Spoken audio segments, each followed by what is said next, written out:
বন্ধুরা, কেমন আছো সবাই? আশা করছি তোমরা সবাই ভালো আছো আর আমিও ভালো আছি। টাইটেল থাম্বনেল দেখে বুঝতেই পেরে গেছো আজকের আমার এই ভিডিওর টপিক হচ্ছে প্রিয়া আর শুধু প্রিয়া না, প্রিয়া, অভিজিৎ আর মন্দিরা। তো চলো শুরু করি। প্রথমে অবশ্যই যেই ভারী ভারী কি বিষয়, যেটা কিনা খুবই ইমোশনাল বিষয় আমাদের কাছে, সেই বিষয়টা নিয়ে কথা বলি। বিষয়টা হলো, আমি তো একটা ভিডিও করেছি, লাড্ডু পৃথিবীতে নেই, পৃথিবী ছেড়ে চলে গেছে। তো সেটা নিয়ে আমার যা বলার আমি সেটা বলেছি। আমি ওদের ভিডিও কন্টিনিউ দেখি না, বাট এই লাড্ডু মারা যাওয়ার কারণে আমি ওদের এই কটা দিনের, যেদিন থেকে লাড্ডু অসুস্থ হয়েছে, আমি ওই পার্টগুলো দেখেছি। ঠিক আছে, তার পরিপ্রেক্ষিতে আমার যা বলার আমি সেই ভিডিওটাতে বলেছি। আর সাথে ভিডিও এডিট করার সময় যে ব্যাকগ্রাউন্ড মিউজিকের ভূমিকা, সেটা নিয়ে আমার কি মতামত, আমার কি চিন্তাভাবনা, সেটাও কিন্তু আমি একদম আনফিল্টার হয়ে তোমাদেরকে বলেছি যে এখানটায় আমাকে এইভাবে প্রলেপ লাগাতে হবে না, ওটা আমার দ্বারা হয় না। তো সেই কারণে আমি বলেছি যে এটাকে দুঃখ পেয়েছে, যদি কেউ দুঃখ পেয়ে থাকে, আমি সেটা পেতে দেখেছি অভিজিৎকে। আমি বাদবাকি আমি কন্টেন্ট হতে দেখেছি লাড্ডুর মারা মানে মৃত্যুটাকে নিয়ে আমি কন্টেন্ট হতে দেখেছি। আর সেই কন্টেন্টটা বেশ ভালোই ভিউজ কামিয়েছে। এবার যেহেতু এই ভালো ভিউজ কামিয়েছে, সেটা নিয়ে আরো আরো 2, 3, 4, 5টা ভিডিও যে আসবে না, মানে আসবে, সেটা কিন্তু জানা ছিল, সেটা আমি জানতাম। তো দেখলাম যথারীতি গতকালকেও প্রিয়া অভিজিৎ দুজনে একসাথে বসে লাড্ডুর বিষয়টা নিয়ে ডিটেলসে আমাদেরকে সব বলছে। ঠিক আছে, আর তার সাথে একটা কথা, এক তো আমি বলেছি ওইভাবে ব্যাকগ্রাউন্ড মিউজিক কেউ দিতে পারবে না যদি তার প্রকৃত দুঃখ হয়ে থাকে, সে যদি তার মৃত্যুতে, বাচ্চাটার মৃত্যুতে যদি সত্যি শোকাহত হয়ে থাকে, তার ব্যাকগ্রাউন্ড মিউজিকের কথা মাথাতেই থাকবে না। আবার কোন পার্টটুকু এডিট করে নিয়ে প্রথমে অ্যাড করবে, হ্যাঁ, টোটাল এডিটিং করেছে, তো সেই এডিটিংটা তার সামর্থ্যের মধ্যে থাকবে না। সে তার কিছুক্ষণের জন্য হলেও তার মানসিক ভারসাম্যই হারিয়ে ফেলবে, মানসিক ভারসাম্যটা হারিয়ে ফেলবে। তো সেখানটায় দেখেছি রীতিমতন ওরা বেশ ভালো মতন মজিয়ে রসিয়ে কষিয়ে লাড্ডুর মৃত্যুটাকে কন্টেন্ট হিসেবে পেশ করেছে। ঠিক আছে, তারপরে এই বিষয়টা নিয়ে আমি আমার মতামত দেওয়ার পরে দেখলাম পরবর্তী ভিডিওটাতে ডিটেলসে সব বলেছে, কবে থেকে কি শুরু হয়েছে না হয়েছে। তারপরে ওরা ওদের যে সাফাইটা দিচ্ছে, এই সাফাইটা শুনে আমার আরো বেশি মানে কটাক্ষ করতে ইচ্ছে করছে, অবশ্যই কটাক্ষ করতে ইচ্ছে করছে। সেটা কি? প্রিয়া বলছে যেহেতু আমাদের এক্সপিরিয়েন্স নেই, তাই আমরা বুঝতে পারিনি। ভ্যাকসিন দেওয়া হয়েছিল টোটাল। যখন বলছে না, ও যখন বলছে, আমি ভাবছি কি স্কিপ করে যাই, আমি শুনতে পারছি না, আমি স্কিপ করে যাই। তারপরে ভাবলাম যে না, আমি শুনে নিয়ে আমার কি বক্তব্য সেটা আমি অ্যাজ এ কন্টেন্ট আমি তোমাদের কাছে তুলে ধরবো। ঠিক আছে, তো সেই কারণেই আমি শুনলাম।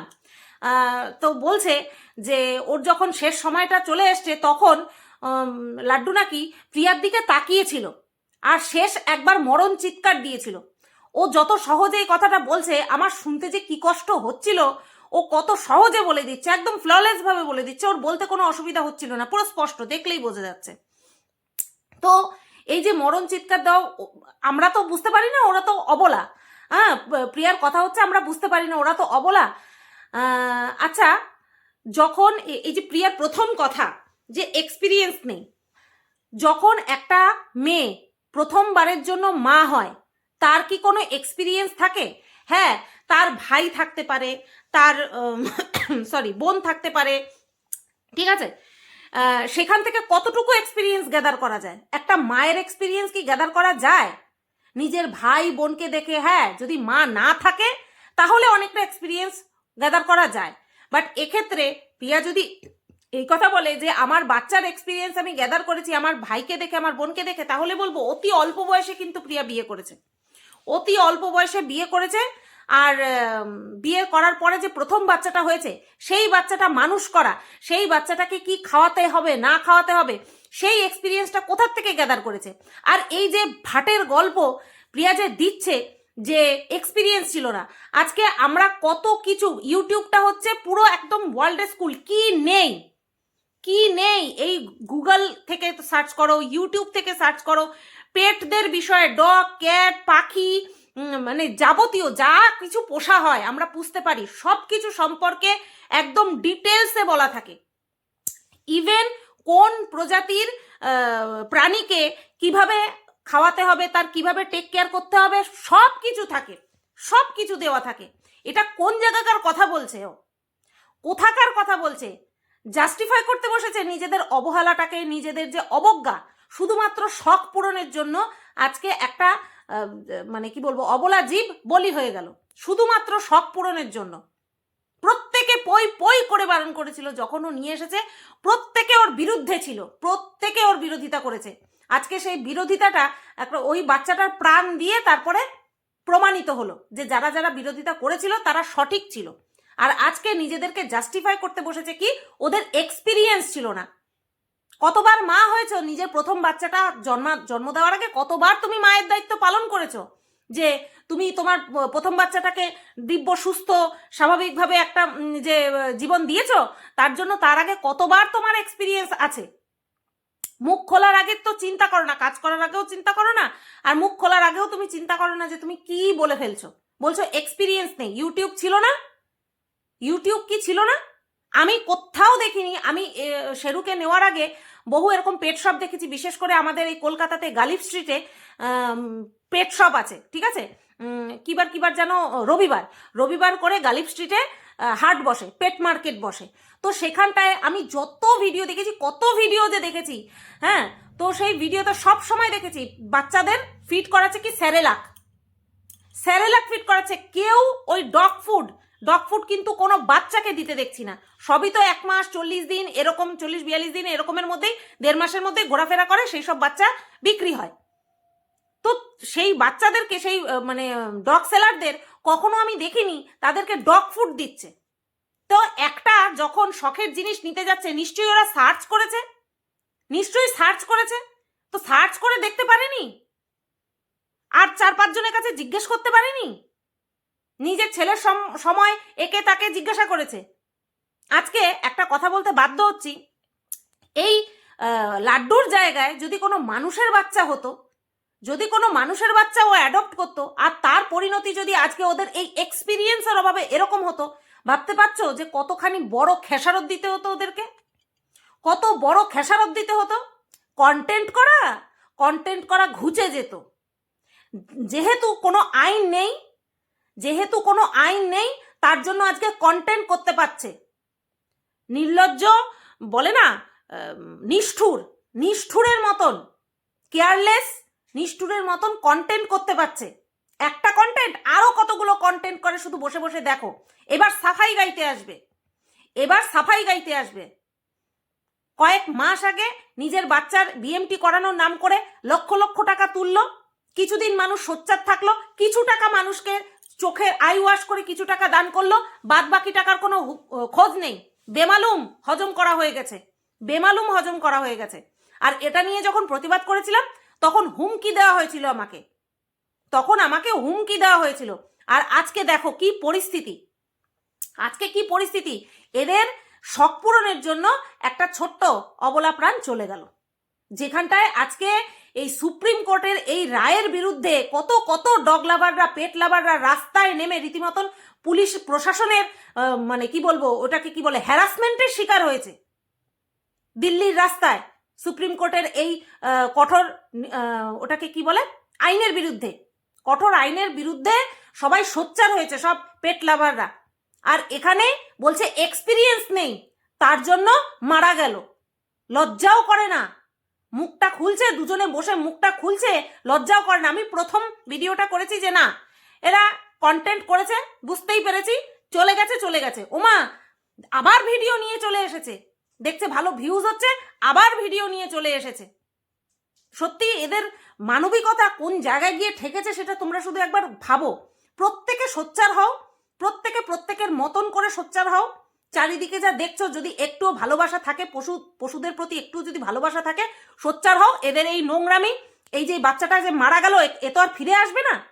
এটাকে নিয়ে যেন আর বিক্রি করে আর মোটা টাকা ইনকাম করতে না পারে, তার বিরুদ্ধে সোচ্চার হও। ও অন্য কিছু দেখাকে যাকে এনে টেক কেয়ার করতে পারেনি, প্রথম থেকেই আনার বিরোধিতা করেছে। একজনের শখের তো শেষ নেই, অভিজিতের তো শখের শেষ নেই। এই খামার বাড়ি করবো শখ, এই গাড়ি কিনবো শখ, এই কুকুর আনবো শখ। গাড়ি খামার বাড়ি বাদ দাও, কুকুরটা ওটা তো একটা প্রাণ, বলি গেল। এইটুকু তো ওর আয়ু ছিল না। যদি একটা ভালো জায়গায় পড়তো তার কি এইটুকু আয়ু ছিল? গেছে গেছে, চলে গেছে চলে গেছে এক্সপিরিয়েন্সের অভাবে। সেটাকে তারস্য মানে ভালো তাড়িয়ে তাড়িয়ে বিক্রি করছে, তাড়িয়ে তাড়িয়ে বিক্রি করছে না? এক্সপিরিয়েন্স নেই, এই কথাটা তোমাদের এখনকার যুগে মানা যায়? এক্সপিরিয়েন্স নেই। যাই হোক, একে নিয়ে এ মানে মানুষের সিম্প্যাথি গেইন করে ফেলেছে কখন জানো তো? শ্বশুর মশাইয়ের মৃত্যুকে ঘিরে। শ্বশুর মশাইয়ের মৃত্যুকে ঘিরে এর পূর্বে করা সমস্ত কিছু বেমালুম মানুষের চোখ থেকে গায়েব করে দিয়েছে। আর এই লাড্ডু এসে পুনরায় ওর মুখোশটা আবার টেনে খুলে দিয়ে গেল মানুষের সামনে। হ্যাঁ, কেউ কষ্টে এডিট করে গান লাগাচ্ছে, কোন গান লাগালে মানুষকে বেশি পরিমাণে কষ্ট দেওয়া যাবে। তো যাই হোক, এবার আসি মন্দিরার বিষয়। আমি বুঝে পাই না, এই যে আমি প্রিয়া সম্পর্কে কথা বললাম, আমি আমার মতন করে বললাম, কে কোন ক্রিয়েটার ওকে নিয়ে কি বলছে সেটা নিয়ে কিন্তু আমি কখনো মাথা ঘামাই না। আমি কোনো ব্লগারকে নিয়ে যখন কন্ট্রোভার্সি করি, তাকে নিয়ে কে কি বলছে আমার কোনো সময় মাথা ব্যথা থাকে না। কিন্তু আমি কাকে নিয়ে কি বললাম সেটা নিয়ে মানুষের এত মাথা ব্যথা। আচ্ছা চলো ঠিক আছে, আমাকে সেই জায়গা দিয়েছে যে না হ্যাঁ আমার কথার গুরুত্ব দিয়ে আমার কথাকে ভুল প্রমাণ করা, ঠিক প্রমাণ করা, যাই হোক সেটা করছে করুক। সেই জায়গাটায় তো আর বাধা দিয়ে আটকানো যাবে না, বলা যাবে না যে তোমার লজ্জা করে না যে আমি তোমাকে নিয়ে কোনো সময় কথা বলি না, তুমি সেই আমাকে নিয়েই কথা বলো। এই কথা বলে লাভ নেই, কারণ ওই পয়সার ভুকা, কন্টেন্টের ভুকা। ঠিক আছে, কমসে কম ভাষাটা তো ঠিক রাখতে পারো, কমসে কম মানুষ ভাষাটা তো ঠিক রাখে। এবার এটা কেন বলছি, কাকে বলছি সেটা বলছি। প্রথমে কিছু হাস্যকর কথা তোমরা শুনে নাও, আমিও শুনেছি, সেটা বলছি। মন্দিরা যখন ক্যামেরাটা অন করেছে, ওই স্টাফ, রেলের যে স্টাফ ছিল, তার সে ঝগড়া করছিল কি না করছিল, সে মন্দিরা সোমনাথকে হ্যারাস করছিল কি না করছিল, সেটা ক্যামেরাবন্দি হয়নি। মন্দিরা যখন ক্যামেরাটা অন করলো, আমরা কি দেখলাম? মন্দিরাই ওই লোকটার উপরে চড়াও হয়েছে, তাই দেখলাম তো। আচ্ছা, এই যে এতদিন ধরে, দীর্ঘ 4 বছর 5 বছর ধরে যে মন্দিরা ভিডিও করছে, কোনো জায়গায় দেখা গেছে যে মন্দিরা বিনা কারণে কারোর সাথে ঝগড়া করছে, বিনা কারণে কাউকে অসভ্য, ছোট লোক, ইতর এই সমস্ত বলছে? আজ পর্যন্ত কি দেখা গেছে? না, কেউ সেরকমটা বলতে পারবে না। এই তো কিছুদিন আগে একটা ক্রিয়েটার মন্দিরার বাড়িতে গেল, মন্দিরা বসতে দেয়নি বলে তাকে নিয়ে, মন্দিরাকে নিয়ে যা খুশি তাই বলে গেল। মন্দিরার পিন্ডি চটকে একেবারে নিজেই গদগদ করে খেয়ে নিল। মন্দিরার পাস্ট নিয়ে তাকে ছিঁড়ে ছিঁড়ে খেলো। মন্দিরা একটা সাউন্ড করেছে? একটাও সাউন্ড করেনি। আমরা যারা কন্ট্রোভার্সি করি তারা আমরা ওই মেয়েটিকে ভালোভাবে বুঝিয়ে বলেছি, কোনো খারাপ কথা বলিনি, ঠিক আছে? মন্দিরা কি একবারও ঝগড়া করতে গেছে? করেনি। এই যে মন্দিরাকে নিয়ে এত কন্ট্রোভার্সি হয়েছে, কয়জনকে মুখ ফিরে উত্তর দিয়েছে? এক্সেপ্ট মি, আমি ছাড়া আর কয়জনকেও উত্তর দিয়েছে? দেয়নি তো। তাহলে কোন জায়গা থেকে মন্দিরাকে এরকম মনে হয়েছে যে বিনা কারণে মন্দিরা ক্যামেরা খুলে কাউকে অসভ্য লোক বলবে? কিসের জন্য বলবে? ও না, মন্দিরা তো দেখায়নি যে ওই লোকটা ওদেরকে চোর অপবাদ দিয়েছে, ওদেরকে চোর অপবাদ দিয়েছে, এটা তো মন্দিরা ক্যামেরা খুলে দেখায়নি। কি হাস্যকর না? আমরা কন্ট্রোভার্সি ক্রিয়েটাররা এটা এখন আমরা গলা উঁচু করে বলছি, মানে আমি বাদ দিয়ে কিছু কিছু মানুষ এই মন্দিরার এই বিষয়টাতে বলছে যা ক্যামেরাতে দেখা যাবে তাই তো বলবো। আমরা বুঝবো কি করে যে রেলের ওই কর্মীটা তোমাদের সঙ্গে এক মিসবিহেভ করেছে কি না, তোমাদেরকে চোর বলেছে কি না? আমরা বুঝবো কি করে? ও লো লো লো লো লো, সব কন্ট্রোভার্সি ক্রিয়েটাররা একেবারে কি হয়ে গেছে বলো তো? ধোয়া তুলসী পাতা, যা যা দেখছে সেটা নিয়েই বলছে, কেউ কিচ্ছু অনুমান করছে না। মন্দিরের বিষয়টাতে কেউ কিচ্ছু অনুমান করছে না, শুধু যা দেখা গেছে তার উপরে বেস করেই বলছে। এই কারণেই বললাম, দীর্ঘ 4-5 বছরে আমরা দেখেছি মন্দিরাকে বিনা কারণে কারোর সঙ্গে ঝগড়া করতে দেখিনি তো। তাহলে কেন এই যে দীর্ঘ অভিজ্ঞতা, অথচ ওই রেল কর্মীকে এক ঝলকের জন্য আমরা দেখেছি, এক ঝলকের জন্য দেখে প্রত্যেকে রেল কর্মীকে বিশ্বাস করে ফেললো, অথচ মন্দিরাকে দীর্ঘ 4-5 বছর ধরে দেখছে, তাকে বিশ্বাস করা যায় না, তাই না? তাকে বিশ্বাস করা যায় না। আমি প্রত্যেককে যেভাবে দেখি তার বেসিসে, তাকে বিচার করার চেষ্টা করি, সে মন্দিরা হোক বা সে XYZ যেই হোক না কেন, তাকে এতদিন ধরে যে দেখছি, তাকে যে অ্যানালাইজ করছি, তার পরিপ্রেক্ষিতে আমি কথা বলি। এটাকে চাটা বলে না, এটাকে চাটা বলে না। আমি কি বলছি না বলছি সেটা নিয়ে যদি এতই কথা বলতে ইচ্ছা করে, পক্ষ নেওয়া, সুদেবী পক্ষ নিয়েছে এটাও বলতে পারতে। যখন 49 তোমার সায়ার গিট খুলে দেওয়ার কথা বলেছে, তখন সেই কথাটা তোমার খুব খারাপ লেগেছে। অথচ তুমি এই যে পক্ষ নেওয়া, এই সুন্দর কথাটা বলার পরিবর্তে চেটেছে এই কথাটা বললে, তাহলে তুমি কতখানি ভদ্র মহিলা, কতটা ভদ্র মহিলা বলছি। এই যে চেটেছি, ধরো আমি চেটে নিয়েছি তোমার কথা অনুযায়ী, চেটে দিয়েছি মন্দিরাকে ভালো করে, তা তোমার ওই জিহ্বা, তোমার ওই টাং, তোমার ওই জিভ আমি ধার করে নিয়ে এসে তারপরে চেটেছি। জ্বলছে কেন? কেন জ্বলছে এত? কেন পক্ষ নিয়েছি এই কথাটাও তো বলতে পারতে। মানুষকে ভদ্র ভাষা শেখানোর আগে নিজের জিভটা শুদ্ধ করো আগে, বুঝতে পেরেছো? বয়স তো কম হলো না, জ্ঞানের বাণী তো বেশ ভালোই ঝাড়তে পারো। সুতরাং ওই জ্ঞানটা নিজের মধ্যেও একটুখানি খুঁচিয়ে খুঁচিয়ে ভালো মতন ঢুকিয়ে দাও, তাহলে যদি ভালো ভাষা বের হয়। বুঝলে? সব সতী হয়েছে দেখি তো নি, রেলকর্মী খারাপ ব্যবহার করেছে, মন্দিরা তো পাগল হয়ে গেছে। পাগলের ভিডিও কি দেখার দরকার আছে? দেখার দরকার নেই তো। আমি যদি এতই পক্ষ নিতাম মন্দিরার, তাহলে মন্দিরা যখন জয়কে নিয়ে প্র্যাঙ্ক ভিডিওটা করেছে, ওই রকম ভাবে ভিডিও করতাম না যে সোমনাথের আবার লাইভ অন করে আমাকে বলতে হতো। ঠিক আছে? যখন যেটা দেখবো, যেভাবে দেখবো, ঠিক সেভাবেই বলবো। ওই চাটাচাটির অভ্যাস আমার কোনোদিনও ছিল না। ঠিক আছে? কোনোদিনও ছিল না, থাকবেও না। ওই যে বলেছি না, ওর উল্টো পাল্টা খাওয়ার জন্য যে যেভাবে পারো ধুনে দাও। আমিও ধুনি, আমিও ভালো মতন ধুনি ওকে। ওখানটায় কোনো কার্পণ্য করি না, আচ্ছা করে দিই। অফ ক্যামেরাতেও দিই, অন ক্যামেরাতেও দিই। কিন্তু যেখানে বুঝতে পারছি যে ও হ্যারাস্ট হয়েছে, তারপরেই গিয়ে ক্যামেরাটা অন করেছে। আচ্ছা মন্দিরা, তোকে সবাই বলে প্রফেশনাল প্রফেশনাল প্রফেশনাল, কোন ছাতার প্রফেশনাল তুই? কোন ছাতার প্রফেশনাল? যখন তোকে লোকটা হ্যারাস করছে, তোদেরকে হ্যারাস করছে, তখনই তুই ক্যামেরা অন করতে পারলি না, তো তুই কিসের ছাতার প্রফেশনাল? এখনো প্রফেশনাল হয়ে উঠতে পারিসনি।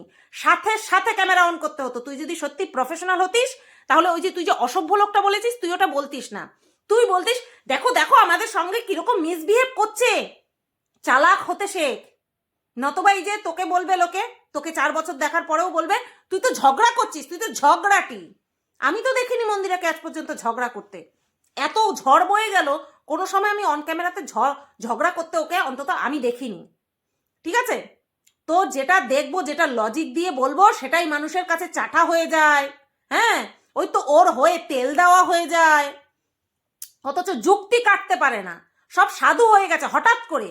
ভিডিওতে তো দেখিনি, ভিডিওতে যা দেখেছি তাই তো বলবো। ও বাবা, কবে থেকে সব এত ধোয়া তুলসী পাতা হয়ে গেল বুঝতেই পারলাম না, জাস্ট বুঝতেই পারলাম না।